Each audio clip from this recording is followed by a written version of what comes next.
ஆதி காலத்தில் ஆண்டவர் உலகத்தை படைத்து அதில் அனைத்தும் இருப்பது போல் செய்தார்.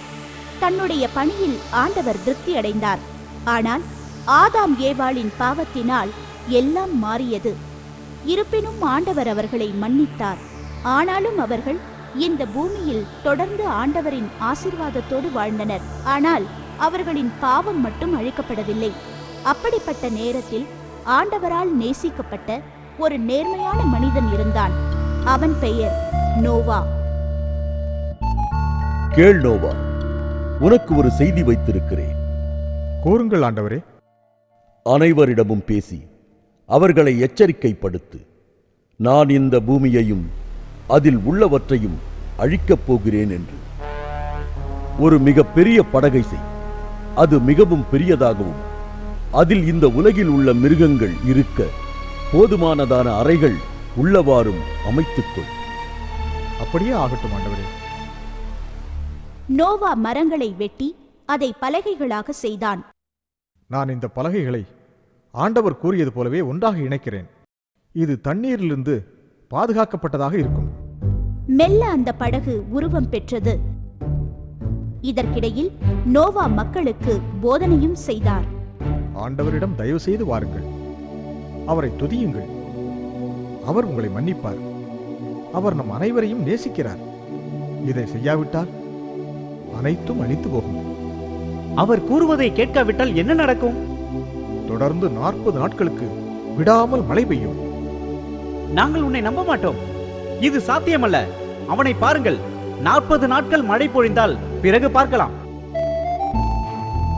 ஆகையினால் அவர்கள் அனைவரும் நோவாவை பரிகாசம் செய்தனர்.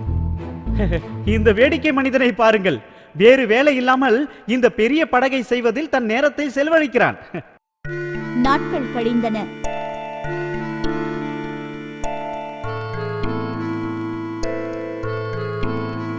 பார்த்தாயா, மழையே இல்லை. நோவா 40 நாட்கள் மழை பெய்யும் என்று சொன்னான். ஆனால் அதுபோல் எதுவும் நடக்கவில்லை. சரியாக சொன்னாய். நமக்கு எதுவும் நடக்காது. வாருங்கள் போகலாம். நடக்கப் போவதை அவர்கள் சிறிதும் நம்பவில்லை. அதனால் தொடர்ந்து பாவங்களை செய்தனர். படகு தயாராகிவிட்டது. இதுதான் கடைசி ஆணி. இந்த படகு சரியாக தண்ணீரிலிருந்து பாதுகாப்பாக உள்ளதா என்று பார்க்க வேண்டும். அச்சமயம் ஆண்டவர் நோவாவிடம் பேசினார்.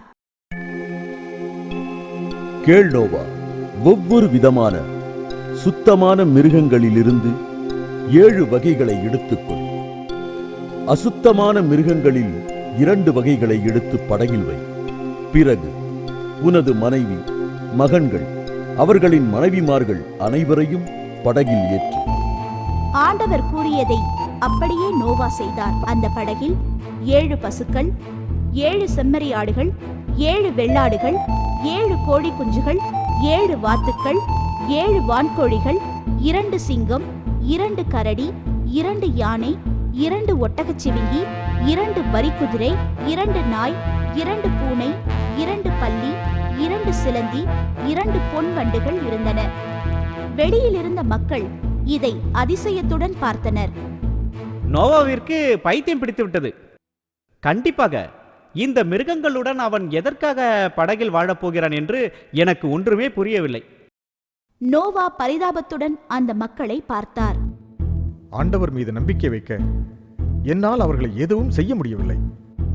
அவர் அந்த மக்களை பார்த்து, நான் இப்பொழுது கூட வரவேற்கிறேன். இந்த படகில் என்னுடன் வாருங்கள்.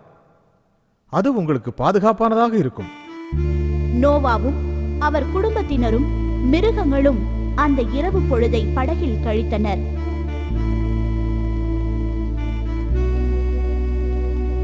காலையில் எழுந்தபோது வெளியே அனைவரும் கேலி செய்யும் சத்தம் கேட்டது. ஹேய் நோவா, நீ மழை பொழியும் என்று கூறினாய் அல்லவா? ஆனால் மழை பொழியவில்லை. நீ கூறியது தவறு. 2ஆம் நாள் எழுந்தார்கள். 3ஆவது நாள், 4ஆவது நாள். ஆனால் இன்னமும் மழை பொழியவில்லை. நோவா, நீ தவறாக கூறிவிட்டாய். நான் திரும்பவும் உங்களை இந்த படகிற்கு அழைக்கிறேன். அது உங்களுக்கு பாதுகாப்பானதாக இருக்கும். 5ஆம் நாளும் 6ஆம் நாளும் எந்த வித்தியாசமும் இல்லை. மழை இல்லை. பரிகாசம் செய்யும் கூட்டமும் நிறுத்தவில்லை. நோவா தொடர்ந்து மக்களை எச்சரித்து படகிற்குள் அழைத்தார்.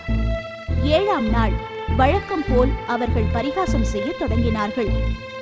ஆனால் ஆண்டவர் திடீரென படகின் கதவை சாத்தினார். என்ன இது? ஒரு துளி நீர் வீழ்ந்தது போல் இருக்கிறது. பிறகு மறுபடியும் விழுந்தது. ஒவ்வொன்றாக விழுந்து தொடர்ந்து மழை பொழிந்து கொண்டே இருந்தது. தண்ணீர் மேலே மேலே வந்தது. படகு மெல்ல மிதக்க ஆரம்பித்தது. 10 நாட்கள், 11 நாட்கள், 12 நாட்கள் தொடர்ந்து மழை பொழிந்து கொண்டே இருந்தது. 21, 22, 23 தொடர்ந்து மழை பொழிந்து கொண்டே இருந்தது. ஆனால் எங்கு பார்த்தாலும் தண்ணீர் தண்ணீர். மேலும் மழை, தொடர்ந்து மழை பொழிந்து கொண்டே இருந்தது. 40 நாட்கள் முடிந்து விட்டது. இப்பொழுது கதவை திறந்து பார்க்கலாம். ஆண்டவரே, என்னால் சுற்றி இருக்கும் தண்ணீரை மட்டும்தான் பார்க்க முடிகிறது. அவர்கள் மேலும் 1 வாரம் காத்திருந்தனர். அப்பொழுது திடீரென ஒரு உணர்வு ஏற்பட்டது. நமது படகு மிதப்பதை நிறுத்திவிட்டது. நாம் தரைக்கு வந்து விட்டோம். நோவா கதவை திறந்து வெளி உலகத்தை பார்த்தார். அவர்கள் அராரத் மலையின் மீது தரை தட்டியிருந்தனர். ஓ, தண்ணீர் வற்றியிருக்கிறது. என்னால் நிலத்தை காண முடிகிறது. நோவா ஒரு புறாவை பறக்க விட்டார். அந்த புறா தங்குவதற்காக ஒரு இடத்தை தேடியது. ஆனால் ஒரு நல்ல இடத்தை தேடி அதில் ஒரு கூடு அமைக்க முடியவில்லை. அது படகுக்கே திரும்பியது. நோவா இதன் மூலம் இன்னமும் தண்ணீர் நிலத்தில் இருப்பதை தெரிந்து கொண்டார். 1 வாரம் கழித்து நோவா மீண்டும் புறாவை அனுப்பி வைத்தார். இம்முறை புறா பறந்து சென்றது. அது வெளியில் சென்று சிறிது நேரத்திற்கு பிறகு ஒரு ஒலிவ இலையை கொண்டு வந்தது. தண்ணீர் வற்றி செடிகள் முளைக்கத் தொடங்கிவிட்டன. இன்னும் 1 வாரம் காத்திருந்தார். ஜன்னலை திறந்து திரும்பவும் புறாவை வெளியில் விட்டார். இம்முறை பறந்து சென்ற புறா திரும்ப வரவில்லை. புறா திரும்பி வரவில்லை. தண்ணீர் முற்றிலும் வற்றிவிட்டது என்று நினைக்கிறேன். நோவா மீண்டும் ஜன்னலை திறந்து காய்ந்த நிலத்தை பார்த்தார். என்ன ஒரு அற்புதமான காட்சி!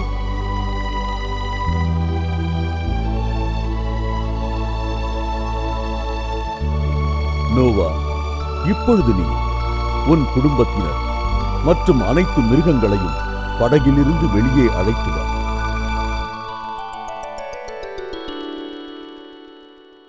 எங்களை காப்பாற்றியதற்கு மிக்க நன்றி ஆண்டவரே.